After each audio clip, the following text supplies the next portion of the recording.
자, 설교 제목 한번 해봅니다. 십자가의 사건은 복음의 심장입니다. 십자가의 사건은 복음의 심장입니다. 자, 한 번만 더 해봅니다. 십자가 사건은 복음의 심장입니다. 십자가 사건은 복음의 심장입니다. 여러분, 하나님께서 사람을 만드실 때요, 사람의 중심 기관을 어디에 두셨느냐 하면 심장에 두셨습니다. 우리의 마음에 두셨습니다. 사람의 심장은 마음의 둥지입니다. 사람의 마음은 심장의 그 둥지를 들고 있습니다. 또 사람의 심장은 생명의 둥지이기도 합니다. 사람의 생명은 심장의 그 둥지를 들고 있습니다. 그래서 심장이 멈춰버리면 사람의 생명도 함께 멈추는 것입니다. 또 사람의 심장은 인격의 둥지입니다. 사람의 인격은 그 심장의 둥지를 들고 있습니다. 이뿐만이 아닙니다. 사람의 심장은 신앙, 믿음의 둥지이기도 합니다. 우리가 참고 구절로 로마서 10장 9절에서 10절 말씀을 보면 네가 만일 네 입으로 예수를 주로 신하며 또 하나님께서 그를 죽은 자 가운데서 살리신 것을 네 마음에 믿으면 구원을 받으리니 사람이 마음으로 믿어 의에 이르고 입으로 신하여 구원에 이른다고 말씀하고 있습니다. 성경은 분명하고도 명확하게 우리의 믿음이 우리 안에 어디에 자리를 잡고 있느냐 하면 마음이라고 하는 그곳에 우리의 믿음이 둥지를 들고 있다고 성경은 분명하게 선포하고 있습니다. 또 사람의 심장은 성령이 내주하시는 하나님의 임재의 자리인 것입니다. 그런데 여러분, 하나님의 복음에도요, 복음의 심장이 있습니다. 복음의 중심이 있습니다. 그 복음의 중심, 복음의 심장이 뭐냐면 예수님의 십자가 사건입니다. 예수님의 십자가 사건은 복음의 심장이요, 또 하나님의 복음의 중심입니다. 오늘은 하나님의 복음의 심장인 예수님의 십자가 사건을 오늘 말씀과 함께 만나보려고 합니다. 첫째로 하나님의 복음은 약속과 성취의 복음입니다. 하나님의 복음은 약속과 성취의 복음입니다. 우리가 지난주에 창세기 43장을 보았습니다. 창세기 43장은 약속의 장입니다. 유다가 자기 목숨을 담보로 내놓고 베냐민의 목숨을 반드시 살아서 돌아오겠노라고 그의 아버지 앞에서 약속을 하는 것이 창세기 43장입니다.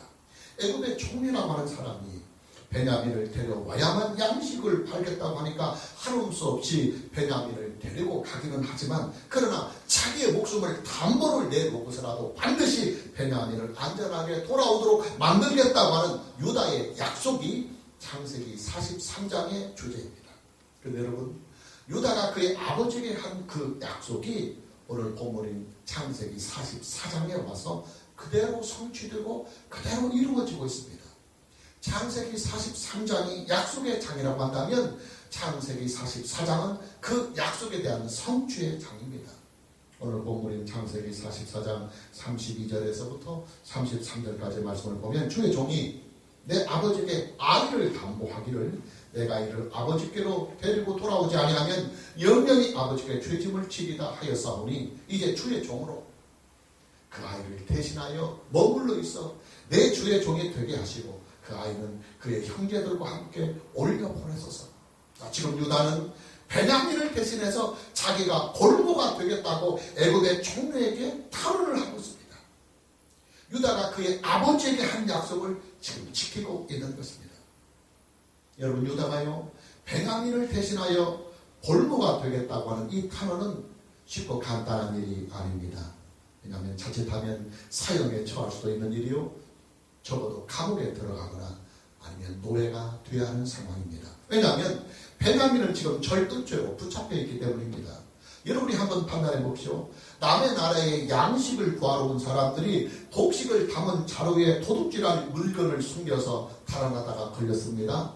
그 훔친 물건이 뭐냐면 애굽의 총리가 점을 칠 때 사용하는 아주 소중한 은잔입니다. 물론 이것은 요셉이 그의 베냐민을 남기기 위하여 계획한 일이지만은 그러나 아직까지는 그 진실이 밝혀지지 않고 지금 베냐민에게는 지금 절도죄가 적용이 되고 있는 것입니다. 그 은잔이 누구의 자리에서 나왔느냐 하면 베냐민의 자리에서 나왔습니다. 그러니 여러분, 지금 베냐민은요, 절도죄로 죽임을 당하거나 아니면 감옥에 가거나 아니면 평생을 노예로 살아야 합니다. 근데 지금 베냐민이 받을 그 형벌을 유다가 대신 받겠다고 애굽의 총리에게 탄원을 하고 있습니다. 베냐민을 대신해서 자기의 목숨을 담보로 내줄 테니까 베냐민을 무사히 아버지께로 돌아갈 수 있도록 선취해달라고 지금 호소를 하고 있는 것입니다. 유다가 왜 자기의 목숨을 담보로 내놓고 베냐민을 살리려 하고 있는 것일까요? 이게 창세기 43장에서 그의 아버지인 야곱에게 그렇게 약속을 했기 때문에 오늘 그 약속을 유다는 본문에서 이루어가고 있는 것입니다. 자, 중요한 것은 창세기 43장에서 유다가 그의 아버지에게 한 그 약속과 또 창세기 44장에 와서 유다가 그 약속을 성취해가는 이 사건을 통해서 하나님의 복음이 가지고 있는 아주 중요한 두 가지의 속성을 성경이 우리에게 말씀해주고 있다고 하는 사실입니다. 하나님의 복음이 가지고 있는 중대한 두 가지의 속성이 뭐냐면 하나는 하나님의 약속이고 또 하나는 그 약속을 지켜나가는 하나님의 신실하심입니다. 여러분, 성경의 스토리는요 1차적으로는 사람의 스토리가 맞습니다. 우리는 지금까지 창세기에 나오는 여러 사람들의 인생의 스토리를 보았습니다. 가깝게는 아브라함과 이삭과 야곱의 스토리를 성경을 통해서 만났고 지금은 유다와 그리고 요셉의 스토리를 성경을 통해서 만나보고 있습니다. 그러나 여러분, 우리가 지금까지 만난 성경 속의 사람들의 스토리가요 그냥 사람들의 스토리로만 끝난다고 한다면 그것은 성경이 아닙니다. 그저 평범한 역사 소설에 지나지 않습니다. 그러나 그 사람들의 스토리를 통해서 하나님의 구속의 계시가 전달이 되고 하나님의 구속사의 메시지가 증거가 될 때 그 스토리는 사람의 스토리를 넘어서 하나님의 구속의 계시가 되고 하나님의 구속의 말씀이 되는 것입니다. 자, 지금 유다가요 베냐민을 대신해서 형벌을 받겠노라고 자청을 하고 있습니다. 베냐민이 돌아가지 아니하면 늙으신 아버지는 아마 죽을지도 모른다며 눈물로 애굽의 총리에게 탄원을 하고 있습니다. 베냐민이 받아야 할 죄값을 자기가 대신 받겠노라고 목숨을 요구하면 목숨을 내줄 것이고 감옥에 평생에 갇혀 있으라 하면 감옥에 들어갈 것이고 평생을 나를 노예로 만들겠다고 하면 노예가 될 테니까 제발 베냐민만은 무사히 아버지 곁으로 돌려보내달라고 지금 눈물의 탄원을 하고 있습니다. 여러분, 베냐민의 죄값을 대신해서 자기가 담보가 되겠다고 하는 유다의 이 눈물의 호소는요 단순히 유다의 효심이나 유다의 형제 사랑을 말하려고 하는 성경의 스토리가 아닙니다. 그 스토리를 통해서 장차 유다의 후손으로 이 세상에 오실 우리 주 예수 그리스도의 이 구속의 복음을 미리 보여주는 구속의 계시가 이 스토리를 통해서 담겨 있는 것입니다.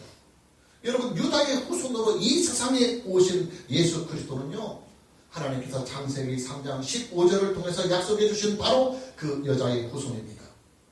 예수 그리스도가 이 세상에 오심으로 하나님의 구속의 약속이 이루어졌습니다. 이뿐만 아니라 창세기 15장에서 약속하고 있는 그 여자의 후손은 우리의 죄를 대신하여 피를 흘리시고 죽임을 당할 것이라고 하는 약속이 창세기 3장 15절에 있었습니다. 그런데 바로 그 약속이 우리 주 예수 그리스도의 십자가 사건을 통해서 그 약속이 성취가 되는 것입니다.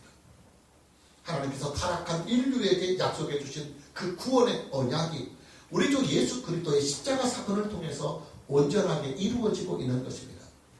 그리고 하나님은 예수 그리스도가 이 세상에 오시기 전에 이미 예수 그리스도의 직계 조상인 유다를 통해서 예수님의 십자가 사건을 미리 구속의 계시로 나타내주고 계시는 것입니다. 그래요 여러분, 우리는요 요셉과 유다의 스토리를 통해서 하나님의 구속의 계시를 찾아야 합니다.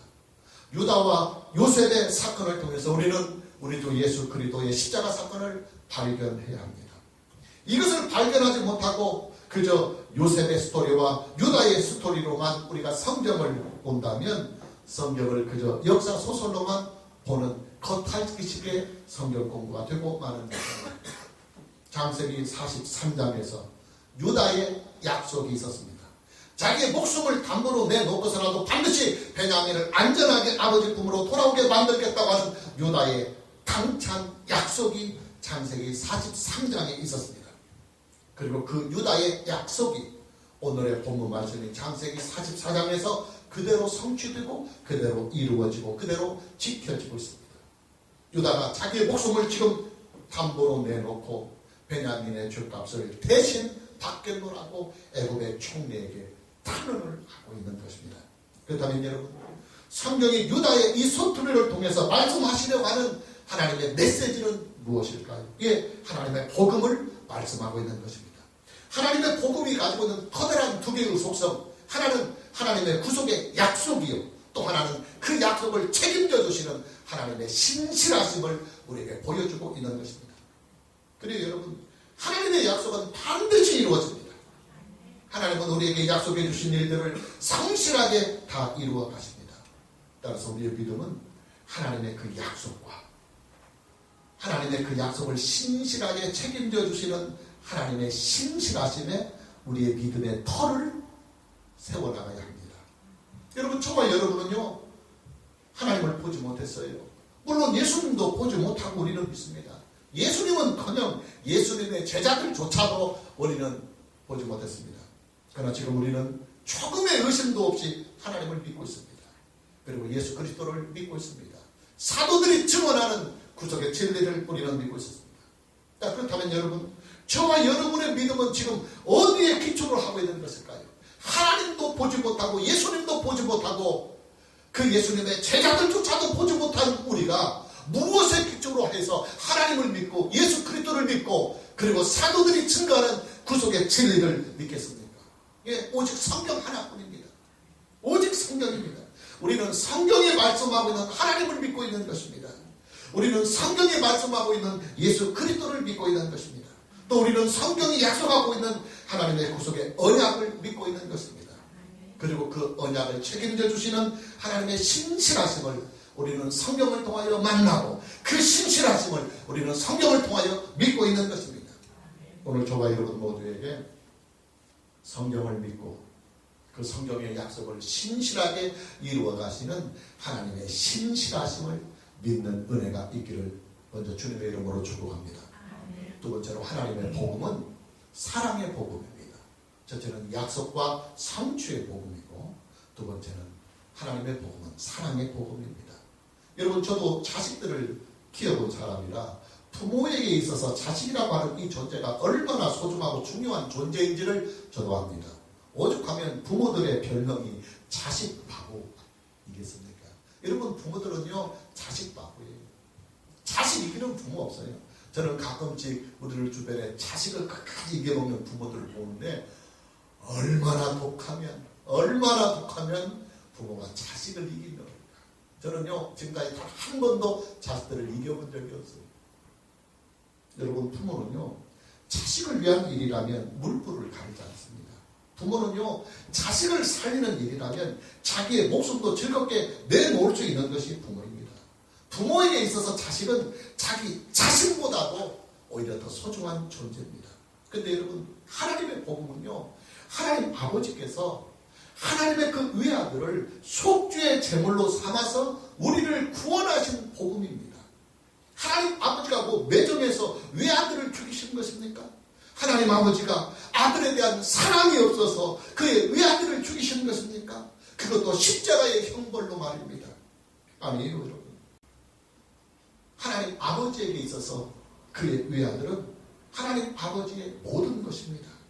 아버지의 전부입니다. 하나님 아버지에게 있어서 그의 외아들은 아버지의 영광이요 또 아버지의 기쁨입니다. 그런데 그런 외아들을 속죄의 제물로 삼아서 우리를 구원해 주셨다고 한다면 우리를 향하신 하나님의 사랑이 얼마나 큰 사랑인지를 우리는 알아야 합니다. 아들이라고 하는 이 존재가요 아버지에게 얼마나 대단한 존재인지를 나타내주는 말씀이 오늘 본문 말씀에 절절하게 소개되고 있습니다. 본문 30절에서부터 31절 말씀을 함께 봅니다. 아버지의 생명과 아이의 생명, 여기서 이 아이는 베냐민을 말하는 것입니다. 아버지의 생명과 아이의 생명이 서로 하나로 묶여 있거늘 이제 내가 주의 종 우리 아버지에게 돌아갈 때에 아이가 우리와 함께 가지 아니하면 아버지가 아이의 없음을 보고 죽으리니 이같이 되면 종들이 주의 종 우리 아버지가 흰머리로 슬퍼하며 스올로 내려가게 함이니이다. 30절과 31절 말씀은 유다가 애굽의 총리에게 베냐민을 위해서 탄원을 하는 내용입니다. 그런데 그 유다의 탄원의 내용에 보면 아버지와 아들의 관계를 가지고 눈물로 호소합니다. 먼저 30절 말씀을 보면 아버지의 생명과 아이의 생명, 즉 아버지인 야곱의 생명과 그의 막내 아들인 베냐민의 생명이 서로 떨어져 있는 생명이 아니라 서로 하나로 묶여 있다고 지금 호소하고 있습니다. 아버지와 아들의 관계는요, 둘이 아니라 하나라는 것입니다. 아들의 생명과 아버지의 생명이 함께 묶여 있다는 것입니다. 아들이 죽으면 아버지 없이도 살 수 없다고 호소하고 있습니다. 그만큼 아버지와 아들의 관계는 인륜을 넘어서 천륜이다, 그 말이. 계속해서 31절 말씀을 보면 아버지가 아이의 없음을 보고 죽을 것이라고 말하고 있습니다. 만일 베냐민이 구금이 되거나 억류가 되어서 아버지에게로 돌아가지 못한다고 한다면 아버지는 그 아들로 인하여 죽게 될 것이라고 지금 눈물로 호소하고 있는 것입니다. 다시 31절 말씀을 보면 우리 아버지가 흰머리로 슬퍼하며 스울로 내려가게 될 것이라고 탄원하고 있습니다. 여기서 스울이란 음부 혹은 무덤을 말하는 것입니다. 만일 아들이 억류가 되거나 감옥에 갇히게 된다면 아버지가 받는 그 고통은 음부에 들어가거나 무덤에 들어가는 고통보다 더 큰 고통이라고 호소를 하는 거예요. 근데 여러분, 하나님은 그런 소중한 외아들을 우리를 위해서 속죄의 제물이 되게 하셨습니다. 그리고 하나님의 그 외아들은 그런 아버지의 이런 뜻을 기쁨으로 즐겁게 받아들이셨습니다. 그래서 자기의 목숨을 기꺼이 우리를 위하여 십자가에 내어주셨습니다. 인간이 받을 수 있는 가장 큰 고통인 십자가의 그 고통을 아들이 대신 받으신 것입니다. 여러분, 하나님의 복음은요, 바로 이렇게 자기의 의아들을 속죄의 제물로 삼으시면서까지 우리를 사랑하시는 하나님의 그 사랑과 아버지의 뜻을 따라 자신의 생명을 우리를 위하여 십자가에 내어주신 우리 주 예수 그리스도의 사랑으로 만들어진 사랑의 복음입니다. 여러분, 하나님의 이런 사랑은요, 이 우주 안에서는 존재하지 않는 사랑입니다. 아니, 어떻게 자기의 외아들을 속죄의 제물로 삼아서 아무 상관도 없는 남을 구원한단 말입니까? 아니, 어떻게 신이 인간을 위하여 죽는단 말입니까? 아니, 어떻게 창조자가 피조물을 위하여 죽는단 말입니까? 아니, 어떻게 하나님께서 죄인을 구원하시겠다고 죄가 없는 하나님의 외아들을 죽일 수 있겠습니까? 여러분, 하나님의 사랑은요, 인간의 머리로는 도저히 이해가 할 수 없는 사랑이에요. 하나님의 사랑은요, 인간의 상식으로는 도저히 이해가 불가능한 사랑입니다. 오직 하나님만이 하실 수 있는 사랑이고, 오직 하나님이기에 가능한 사랑이 바로 하나님의 사랑입니다. 할렐루야. 하나님의 이 놀라우신 사랑이 저와 여러분을 지금 붙들고 계십니다. 하나님의 이 놀라우신 사랑이 저와 여러분의 구원을 든든하게 지켜주는 것입니다. 그렇다면 여러분, 우리가 예수님을 믿고 사는 이 인생에 대하여 평안함과 담대함을 가질 수 있지 않겠습니까? 우리가 부족하고 자주 넘어지고 내가 나를 포기해도 나 같은 사람이 구원을 받기는 너무나도 부족한데, 너무나도 내 자신이 모기에도 비참한데, 그런 나를 조건 없이 아버지의 사랑으로 품어서 예수 그리스도의 그 구속의 사랑으로 나를 구원하시고 그 구원하신 은혜를 영원히 지켜가시는 하나님의 은혜가 내 인생과 함께하고 내 생명에 함께함을 우리가 믿는다고 한다면 여러분, 우리의 인생에 평안함이 있지 않겠습니까? 성경은 말씀하고 있습니다. 창고 9절 로마서 8장 32절 말씀에 자기 아들을 아끼지 아니하시고 우리 모든 사람을 위하여 내어주신 이가 어찌 아들과 함께 모든 것을 우리에게 주시지 아니하겠느냐. 계속해서 창고 9절로 로마서 8장 34절 말씀을 보면 누가 정죄하리요? 죽으실 뿐 아니라 다시 살아나신 이는 예수 그리스도시니 그는 하나님 우편에 계신 자요 우리를 위하여 간구하시는 자시니이다. 계속해서 창고 9절로 로마서 8장 38절에서 39절까지 말씀을 보면 내가 확신하노니 사각이나 생명이나 천사들이나 권세자들이나 현재일이나 장래일이나 능력이나 높음이나 기쁨이나 다른 어떤 피조물이라도 우리를 우리 주 예수 그리스도 안에 있는 하나님의 사랑에서 끊을 수 없으리라. 할렐루야. 오늘 저와 여러분 모두에게 우리 주 예수 그리스도 안에 있는 하나님의 그 크신 사랑으로 든든하고 평안한 인생을 살 수 있는 은혜가 있기를 주님의 이름으로 축복합니다. 마지막 세 번째로 예수님의 십자가 사건은 복음의 심장입니다. 예수님의 십자가 사건은 하나님의 복음의 심장이고 하나님의 복음의 중심입니다.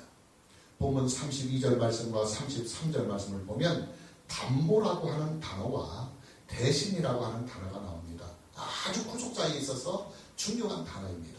32절 33절을 봅니다. 주의 종이 내 아버지에게 아이를 담보하기를 내가 이를 아버지께로 데리고 돌아오지 아니하면 영영이 아버지께 죄짐을 지리라 하였사오니 이제 주의 종으로 그 아이를 대신하여 머물러 있어 내 주의 종이 되게 하시고 그 아이는 그의 형제들과 함께 올려 보내소서. 우리는 지난 주일에 담보라고 하는 이 하나의 단어에 얼마나 놀라운 구속의 복음이 담겨 있는지를 보았습니다. 여기서 담보란 책임을 진다, 보증을 선다, 전담을 잡힌다, 그리고 넓은 의미로는 중보한다고 하는 모든 의미를 다 담고 있는 단어입니다. 유다가 자기의 목숨을 담보로 내놓고 베냐민의 구원을 탄원하고 있습니다. 예수님의 십자가 사건을 우리에게 보여주고 있는 것입니다. 예수님은 자기의 목숨을 십자가에 담보로 내놓고 그 담보로 내놓은 예수님의 목숨으로 우리를 죄에서 건져주셨고 우리를 구원해 주셨습니다. 그러기에 우리의 믿음은 담보가 확실합니다. 예수님의 속죄의 죽음이 담보로서 넉넉히 우리의 구원을 책임져 주시고 지켜주고 있는 것입니다. 이뿐만 아니에요. 본문 33절 말씀에는 대신하여라고 하는 단어가 나옵니다. 하나님의 구속의 복음이 아주 결정적인 단어입니다.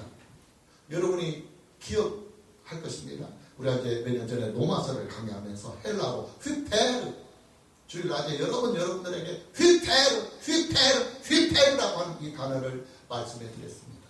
여러분, 로마서는요 하나님의 구속의 복음을 가장 체계적으로 잘 설명해 놓은 성경입니다. 근데 그 로마서가 우리 주 예수 그리스도의 구속의 복음을 설명하면서 가장 많이 중심적으로 사용하는 단어가 뭐냐면 휘페르라고 하는 헬라 단어입니다. 이 휘페르라고 하는 단어는 무엇을 위한다, 무엇을 대신한다.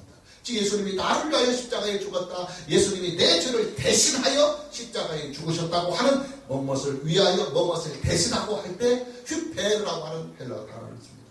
그런데 여러분, 오늘 본문 말씀인 창세기 44장 33절 말씀에서는 히브리어로 타하트라고 하는 단어가 사용되고 있습니다. 구약성경과 신약성경이 언어가 다릅니다.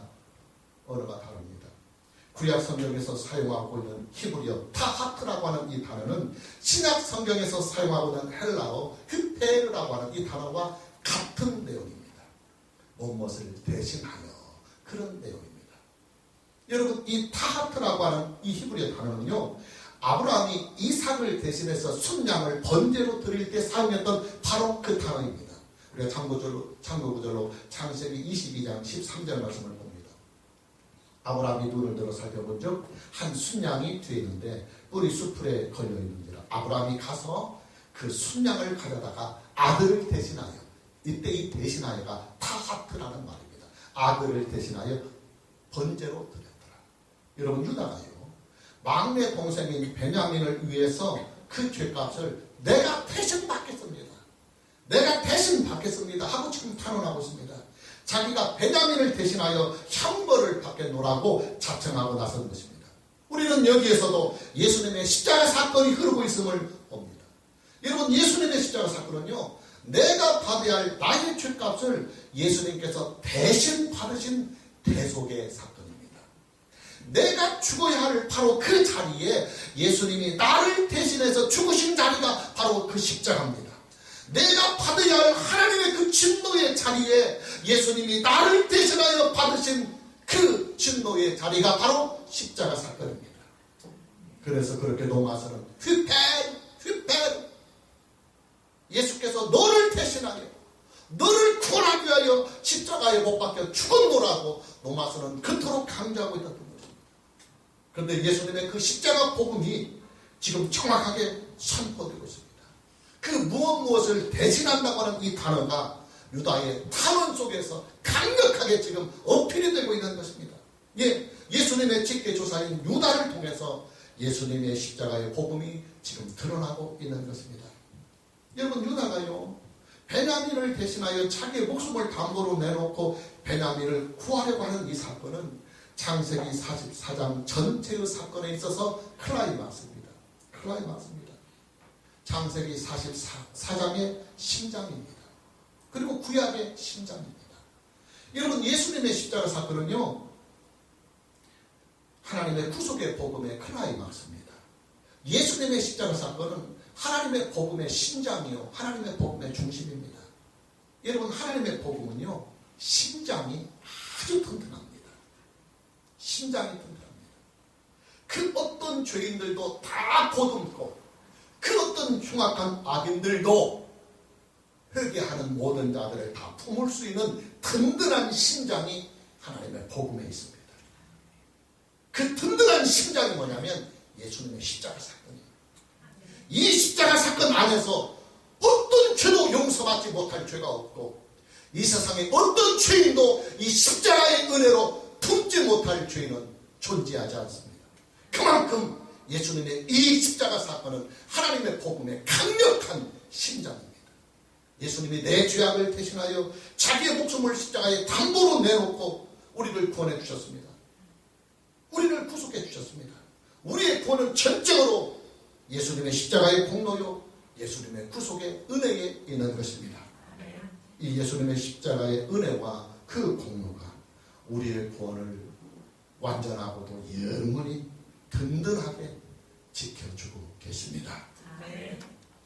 오늘 저와 여러분 모두에게 우리의 심장 속에, 저와 여러분의 심장 속에 우리 주 예수 그리스도의 십자가의 은혜와 그 십자가의 능력이 성령과 말씀으로 말미암아 충만하게 임하는 은혜가 있기를 주님의 이름으로 축복합니다. 아멘. 할렐루야. 아멘. 찬양합니다.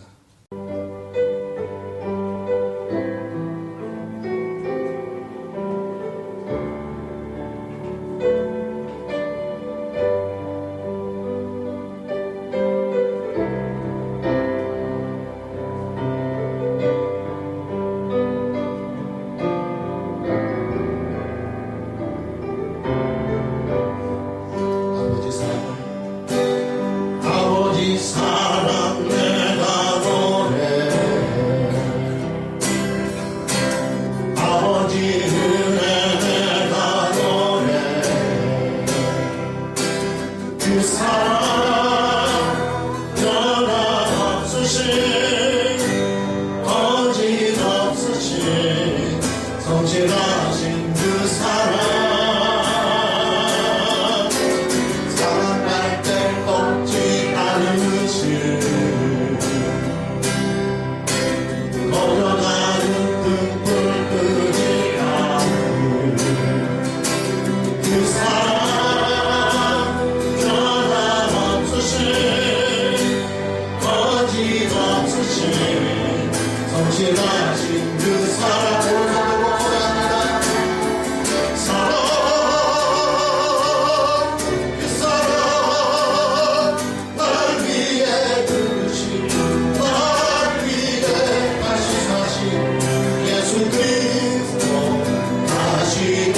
그 사랑, 죽음도 생명도 천사도 하늘의 어떤 권세도 끊을 수 없는 영원한 그 사랑 예수. 다시 아버지 사랑 내가 노래, 아버지 은혜 내가 노래, 그 사랑 변함없으신 거짓없으신 성실하신 그 사랑,